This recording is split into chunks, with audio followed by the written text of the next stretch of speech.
For today's video nga ni pala mga ka-vlog ay mag-iigib na naman kami ng tubig.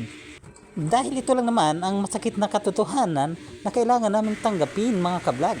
Sapagkat itong aming lugar lang naman ang naturingang munting disyerto ng bayan ng San Francisco.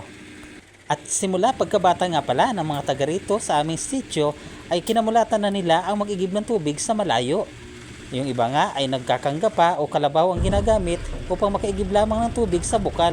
At yung meron namang mga sasakyan, katulad ng tricycle o iba pa, ay pinipili namang umigib ng tubig sa mas malayong lugar basta't abot naman ito ng sasakyan. At take note nga pala mga ka-vlog, bukod sa malayo na nga ang igiban dito sa amin, ay hindi pa libre ang tubig dahil may bayad ito. Kaya mga ka-vlog, doble ang sakit sa bulsa ng mga taga rito. Dahil bukod sa kailangan mo munang bumili ng panggas, ay kailangan mo rin magbayad ng tubig bago ka makaigib ng tubig at mayroon kang may panluto o may pansaing at may panlaba. At ganoon na rin sa paliligo mga ka-vlog. Hindi na nga pala kailangan ng flood control project dito sa aming lugar mga ka-vlog. Dahil sa tubig pa lang ay kulang na kami at hindi na rin kami binabaha. Kaya wala na problema ang mga politiko dito sa amin na maglagay pa ng flood control project, o di ba? Simulan nga ni pala nang magkaisip ako mga ka-vlog ay hindi nalingid sa akin ang mga ganitong gawain, ang tulad ng pag-iigib ng tubig. Dahil nung bata pa kami, ay lagi kami nag-iigib ng tubig sa malayong lugar. At pasan-pasan lang namin ito mga ka-vlog. Take note, ilang kilometro ang aming lalakarin para makarating kami sa bukal at ilang kilometro na naman ang aming lalakarin pabalik ng aming bahay. At take note nga pala mga ka-vlog, wala kaming sasakyan noon, wala kami noon kahit kalabaw o kangga. Kaya pasan lang namin ang galon ng may lamang tubig papunta sa amin. Medyo maswerte pa nga pala ngayon mga ka-vlog dahil may siro ng sasakyan. Hindi katulad noon na wala. Kaya medyo mas magaan na ngayon ang pag-iigib namin ng tubig.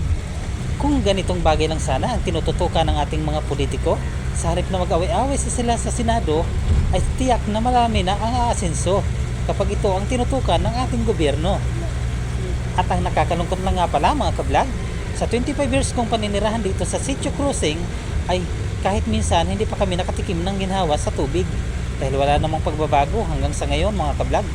Dahil hanggang ngayon ay umiigib pa rin kami ng tubig mula sa malayo at kailangan mo pang mag-aksaya ng gasolina o maraming krudo para lang magkaroon ka ng tubig at kailangan mo rin magbayad ng doble o mas sigit pa katulad ng mga walang sasakyan para lang magkaroon ng tubig.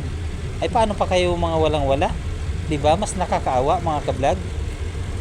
At kung meron lang sanang tubig kami dito sa aming sitio mga ka-vlog, ay di dapat sana ay hindi na kami nag-aaksaya ng pira para lamang bumili ng tubig o mag-igib ng tubig.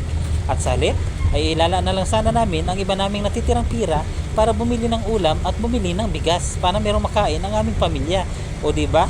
Mas makakagaan kami ng aming pamumuhay mga ka-vlog kung magkaganon. Kaya sana naman ay mapansin ito ng mga kinauukulan o yung mga mas nakakataas sa ating gobyerno. Para nang sa gayon ay matutukan nila ito at nang mabago naman ang buhay ng mga kababayan kong Pilipino. O di ba mga ka-vlog, sa halip na mag-away-away tayo sa Senado at magturuan ng ganito si ganito, ay dapat magkaisa na lang kayo at pagtuunan nyo kung ano ang nararapat at tunay na problema ng ating publiko. O di ba mga ka-vlog, tama naman ako di ba? At hindi ko na nga pala pahabain ang aking video mga ka-vlog. At kung bago ka pa lang sa panonood ng aking mga video, ay pakishare mo naman ang aking video para mas marami pa ang makapanood dito at nang mapansin ito ng madlang Pilipino. At paki-comment mo na rin sa baba kung taga saan ka para alam ko na rin kung saan nakakarating ang ating mga video. At maraming salamat mga ka-vlog. God bless everyone.